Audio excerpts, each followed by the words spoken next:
Some of my students, I tell them, they're in Dharma for so long, I say, you know what, go vegetarian. They find it so difficult to go vegetarian.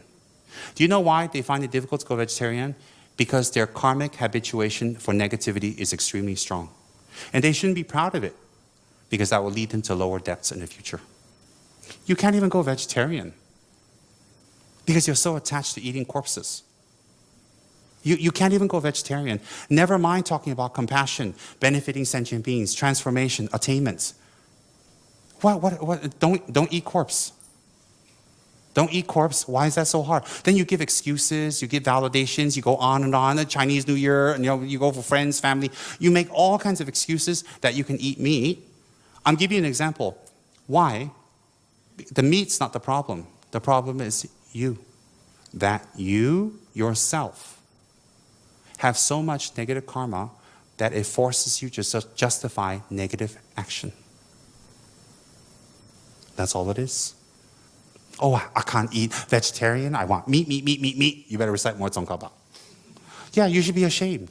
Especially people who teach the Dharma, they eat meat. How can the Dharma come out of your mouth and the meat go in your mouth? How can? How can this mouth put flesh and then Dharma? Then why don't you put Dharma and flesh together? Om Mani put a hamburger in your mouth and Om Mani Padme Hum. Om Mani Padme Hum. How can? How can meat and Om Mani Padme Hum mix? Om Mani Padme Hum is Guan Yin ma, compassion what? Where got Guan Yin say go have hamburger? Go kill. So if you're teaching the Dharma and you teach Dharma and you're crying, you're so, oh, wonderful, oh, Dharma, oh, and afterwards you eat chicken. Where's all the tears? You want to benefit all sentient beings. What? All sentient beings except chickens, is it? All sentient beings except meat, huh? Well, all sentient beings. It doesn't make sense. So if you find it difficult to not eat meat, it means you're not committed. Simple. You don't make excuses. Oh, but my health law. No. I read a vegetarian manual. It says, it's not that vegetarian makes your body weak. It's the balance of vegetarian. The lack of balance or the lack of the combination that makes you weak. It's not having meat.